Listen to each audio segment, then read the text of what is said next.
Welcome back. Now for your 5-day weather forecast, we go outside to Mumptalula. Today we'll see a mix of sun and cloud with a chance of showers later in the evening. There will be a high of 13 and a low of 9. Saturday will be a cloudy day with a 40% chance of showers with a high of 11 and a low of 9. Sunday will be another cloudy day, but there is no rain in the forecast. There will be a high of 11 and a low of 9. Monday will be a mix of sun and clouds with a 40% chances of showers. There will be a high of 18 and a low of 7. Tuesday will be a cloudy day with 60% chance of rain with a high of 12 and a low of 9. That's all for your 5-day weather forecast. Now back to you in the studio. Thanks, Mamta. Turning now to international and national news. Honduran authorities are searching for the second suspect involved in the shooting death of a BC man in Honduras.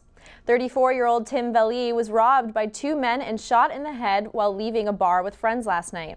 Authorities have arrested one suspect, a 27-year-old Honduran, Ian Stewart Carter.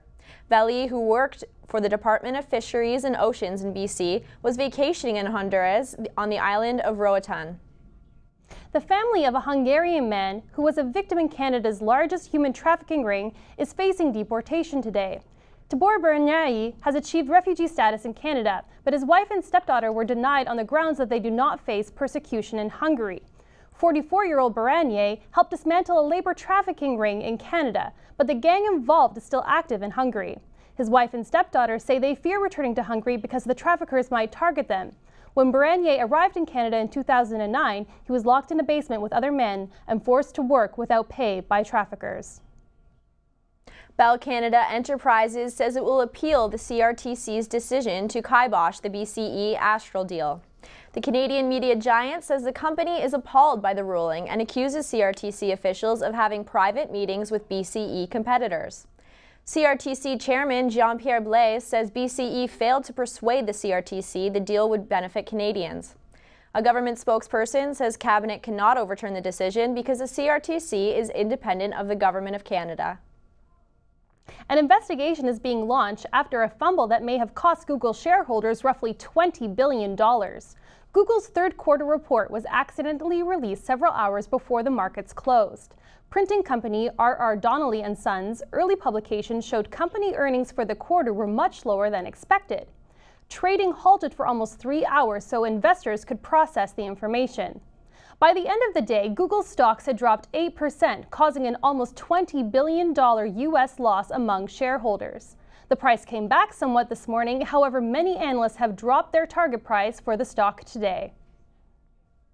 British doctors report 14-year-old Pakistani girl Malala Yousafzai is recovering well. The young girl was shot in the head by the Taliban last week. She was airlifted to the UK for treatment on Monday. Yousafzai is now able to stand with assistance and can communicate by writing. However, doctors say she is not fully recovered yet.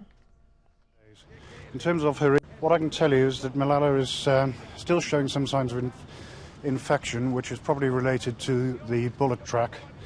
Some infection in the bullet track, which is our key source of concern.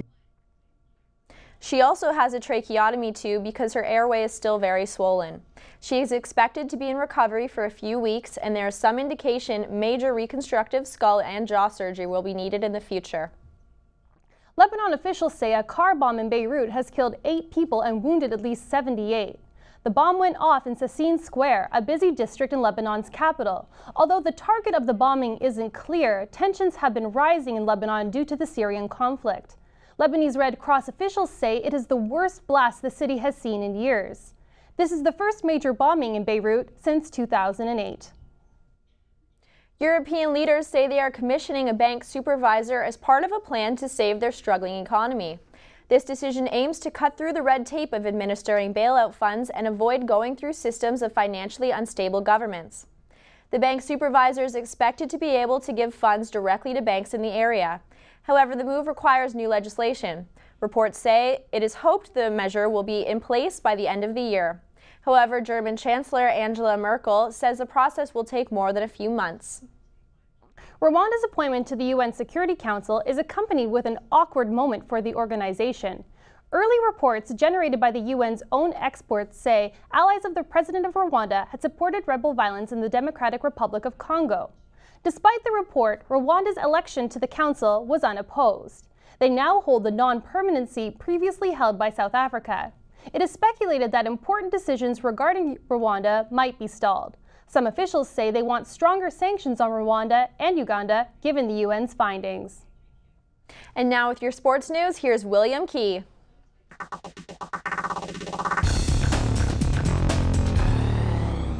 Humber's men's golf team is trying to finish off a stellar tournament at the CCAA Nationals today, taking a 19-stroke lead into the final day of the tournament. Humber's team of Ben Bell, Alex Dumais, Christian McCulloch, Ben McFall, and Nicholas Fortin combined for a second-round score of of 2 under 86, looking to capture Humber's 9th national title in the last 12 years. The final round teed off this morning at 8. Humber is among the top 4 OCAA teams taking part in this weekend's women's fastball tournament at Seneca College.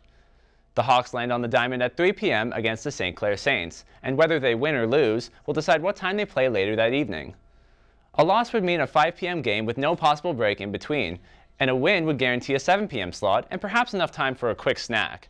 The bronze medal game will take place at 10 a.m. Saturday morning, where the winner will advance to the gold medal round. The team to beat appears to be the Durham Lords, who've won 9 straight games after suffering a brutal 17-9 loss to Humber. Keeping in the world of fastball, Humber's women's fastball team took home some pretty big awards in Markham last night. Jessica O'Quinn took home the OCAA Player of the Year award, and twin sister Jacqueline also took home a fair prize in the shape of an All-Star award. Fellow teammate Natalie Stoverman received the OCAA Rookie of the Year, and who could forget Coach Bob Acton? He received Coach of the Year. The Detroit Tigers are the first team headed to the World Series. The Tigers clinched a spot in baseball's final after finishing their sweep of the Yankees last night. Johnny Peralta homered twice, driving in 3 runs, and Max Scherzer was phenomenal for the Tigers, striking out 10 while taking a no-hitter into the 6th. Yankees slugger Alex Rodriguez was out of the starting lineup again and only drew in as a pinch hitter in the 6th, going 0 for 1 with a flyout. The Tigers will now await the winner of the NLDS between the Giants and Cardinals, who were also in action late last night. The defending World Series champion Cardinals sent Adam Wainwright to the hill, who allowed 4 hits through 7 innings pitched and led the Cards to an 8-3 victory over the Giants. The win extends the Cardinals series lead to 3 games to 1, needing just a win tonight to win their 2nd straight NL pennant. That game will take place tonight at 8 p.m. at Busch Stadium. And that's it for sports. Now back to you in the studio. Thanks, William. After the break, we'll get the latest in entertainment from Alex Fuller.